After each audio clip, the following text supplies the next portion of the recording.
नमस्कार, मी प्रतीक्षा स्वागत करते तुमचं प्र स्टोरी वर्ल्डमध्ये. सदर कथा ही पूर्णपणे काल्पनिक असून त्याचा वास्तवाशी कोणताही संबंध आढळत नाही. आपण ऐकत आहात अपरिहार्य. अपरिहार्य भाग 21. दर्पण पोटाला हात लावून बसली होती. सकाळपासून तिने तिचं काम चोखपणे पूर्ण केलं होतं. आता तिच्या जेवणाची वेळ होती, त्यामुळे ती स्टाफ रूम मध्ये बसून होती. तिने आता जर काही खाल्लं तर नक्कीच तिला त्रास होणार होता हे तिला माहिती होतं, त्यामुळे ती फक्त बसून होती. दर्पण, इथे काय करतीये? चल ना जेवायला. आशिष तिथे येत म्हणाला. आशिष, अरे मला भूक नाहीये रे, तू घे जेवण करून. दर्पण त्याला पाहून म्हणाली. का ग? आशिषने तिच्या शेजारी बसून विचारलं. अरे रात्री नाईट ड्युटी झाली ना, त्यामुळे बहुतेक. दर्पण म्हणाले. थोडस खा ना मग, निदान कॉफी तरी. आशिष तिला पाहून म्हणाला. नको रे. दर्पण म्हणाली. ठीक आहे, मी आलो मग जेवण करून, आराम करतो तोपर्यंत. आशिष म्हणाला. दर्पण म्हणाली. तिच्या डोळ्यावर प्रचंड झोप होती. ती सोफ्यावर आडवी झाली आणि तिने डोळे बंद केले. खूप पटकन झोप लागली होती तिला. तिला डोळा लागून 5 मिनिटं पण नसतील झाले तेच तिचा फोन वाजला. तिने फोन पाहिला तर रिसेप्शन वरून फोन होता. तिने तो लगेच उचलला आणि कानाला लावला. हॅलो, डॉक्टर राव? समोरून आवाज आला. हा. दर्पण डोळे बंद ठेवून म्हणाली. डॉक्टर वेद सोबत तुम्हाला एका पेशंटच्या घरी जायचं आहे. अर्ध्या तासात निघतील डॉक्टर वेद, तुम्ही तयार राहा. रिसेप्शनिस्ट घाईने म्हणाली. ठीक आहे, दर्पण म्हणाली. फोन ठेवून तिने 10 मिनिटांनंतरचा गजर लावला आणि परत डोळे बंद केले. तिला झोप गरजेची होती, पण ती मिळणार नाही हे तिला माहिती होतं. 10 मिनिटं शांत झोप घेऊन ती उठली आणि फ्रेश व्हायला बाथरूम मध्ये गेली. फ्रेश होऊन ती बाहेर आली आणि बॅग घेऊन ती बाहेर पडली. ती येऊन रिसेप्शन जवळ थांबली. तिने आशिषला मेसेज करून कळवलं होतं की ती वेद सोबत जात आहे म्हणून. डॉक्टर राव, निघूया? वेद तिथे येत म्हणाला. हो. बॅग? म्हणत दर्पणने त्याची बॅग घेतली. वेदने रिसेप्शन वरून पेशंटची माहिती घेतली आणि तो निघाला. तो दर्पणला सोबत घेऊन निघाला होता. दर्पणला जायची इच्छा नव्हती, पण तिच्याकडे पर्याय सुद्धा नव्हता. एका जागी बसून राहण्यापेक्षा बरं होतं की ती बाहेर पडेल. केस काय आहे डॉक्टर वेद? वेदने गाडी थांबवली तेव्हा दर्पणने त्याला विचारलं. पेशंटला पाहून सांगतो, वेद तिला पाहून म्हणाला. दर्पण तिच्या बाजूने उतरली आणि वेदच्या मागोमाग लिफ्टमध्ये आली.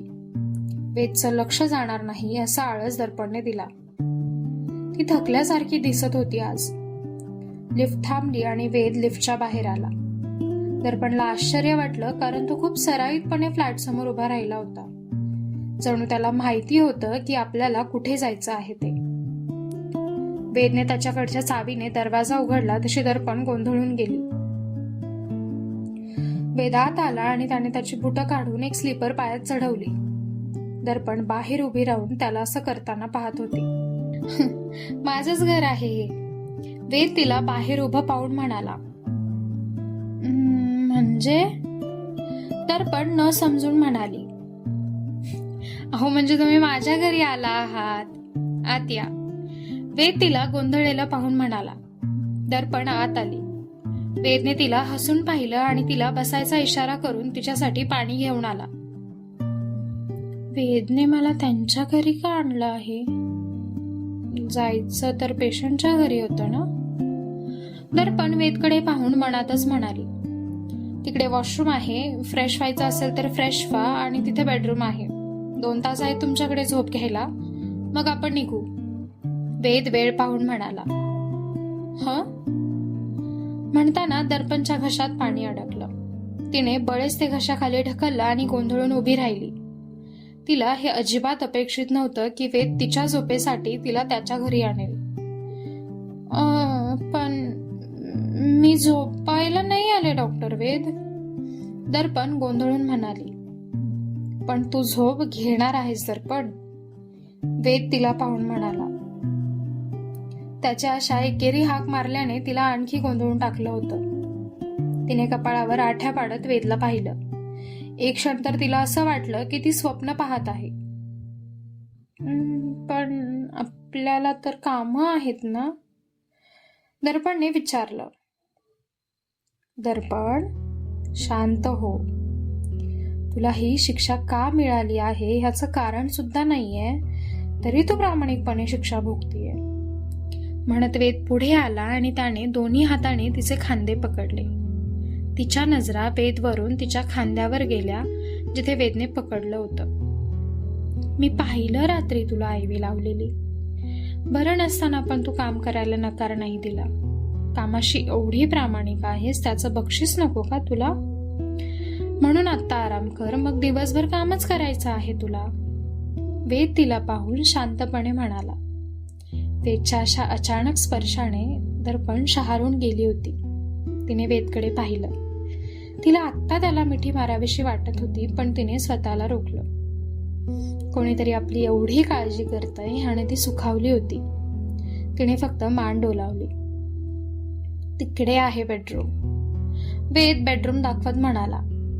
तिने तिकडे पाहिलं तसं वेदने हलकीच तिला खांद्याला पकडून पुढे सरकवलं आणि ती बेडरूमकडे आली. बेडरूम मध्ये आल्यावर तिने पाहिलं तर साधीशी पण छान रूम होती. मधोमध बेड, बेडच्या दोन्ही बाजूला छोटे टेबल्स, एका बाजूला कपाट आणि एक टेबल. सजावट अशी काही खास नव्हती, पण रूम मध्ये जिवंतपणा होता. वेद इथे वावरतो हे त्याच्या सेंटच्या वासाने कळत होतं. अवघडल्यासारखं वाटून घेऊ नका, तुमचंच घर समजून राहा, वेद बाहेरून म्हणाला. तशी दर्पण गालात हसली आणि बेडवर बसली. 2च तास आहेत तुमच्याकडे, बाहेरून वेदचा आवाज आला. तशी ती हसत बेडवर आडवी झाली. त्या मौशार गादीवर पडल्यावर तिला बरं वाटलं. पाठ आणि खांदे जे दुखत होते त्यांना आराम मिळाला होता. तिने पाठ टेकली आणि केसांचा क्लिप काढून बाजूला ठेवला. एका कुशीवर होऊन तिने डोळे बंद केले आणि काही क्षणात ती झोपी गेली. एकदम शांत झोपी गेली होती ती. आता तिला ह्याची भीती नव्हती की आपण हॉस्पिटलमध्ये आहोत आणि आपल्याला बोलवल्यावर कधीही जावं लागेल. पुढचे 2 तास निर्धास्त झोप मिळणार होती, त्यामुळे ती शांतपणे झोपी गेली होती. तिला झोपून काहीच वेळ झाला असेल जेव्हा वेद रूम मध्ये आला. वेदने खिडक्यांचे पडदे लावून घेतले आणि लाईट्स बंद करून एसी सुरू केला. दर्पणच्या अंगावर चादर ओढून देत त्याने तिला काही क्षण पाहिलं आणि गालात हसून रूमचा दरवाजा बंद करून तो बाहेर निघून आला. तुम्ही रिकामे असाल, मी नाहीये. 10 मिनिटं आहेत फक्त तुमच्याकडे. समोर बसलेल्या अक्षा आणि मौर्याला पाहून समर म्हणाला. समर, अरे तो माफी मागतोय ना, मग कर ना माफ त्याला आणि त्याचं शरीर त्याला परत दे. अक्षा समरला पाहून म्हणाली. अक्षा, तुला ह्यात पडायची एवढी हौस आहे ना, मग मला वाटतं की तुला ही शिक्षा व्हायलाच हवी. भुईवर करत समर म्हणाला. दादा यार, काय करू मी जाणे तू ऐकशील, मौर्य मध्येच म्हणाला. तू जे काही केलं आहे ना ते खूप आहे मौर्य, तू आता आणखी काही करायची गरजच नाहीये. समर मौर्याला पाहून शांतपणे म्हणाला. पाहिलं ना, ह्यामुळे मी याच्या तोंडी लागत नाही. मोठा आहे म्हणून नेहमी रुबाब करतो हा माझ्यावर. मौर्य रागात उठून उभा राहत म्हणाला. तोंडावर मौर्य, तो आधीच चिडलेला आहे. अक्षा तोंडात पुटपुटत म्हणाली. चिडलेला आहे मग त्याचा राग तो आपल्यावर काढेल का? तो मोठा आहे म्हणून तो कसाही वागेल का अक्षा? मौर्य चिडून म्हणाला. तुझ्याकडे शरीर नसलं ना तरी मी तुला अजूनही हानी पोहोचवू शकतो, हे विसरला का रे तू? समर एकदम सहजपणे म्हणाला. त्याच्या बोलण्यात हा सहजपणा म्हणजे समोरच्याचे हाल होणार हे नक्की होतं. समरने एक नजर मौर्यावर टाकली आणि मौर्य शांत झाला. चालते बा इथून. समर रागाने म्हणाला तसे क्षणात दोघे तिथून गायब झाले. डॉक्टर वेदला एवढी हौस आहे का त्या मूर्ख डॉक्टरला मदत करायची? चुकीचं करताय डॉक्टर वेद. तत्वांशी खेळ, ते पण एका मुलीसाठी. समर स्वतःशी म्हणाला.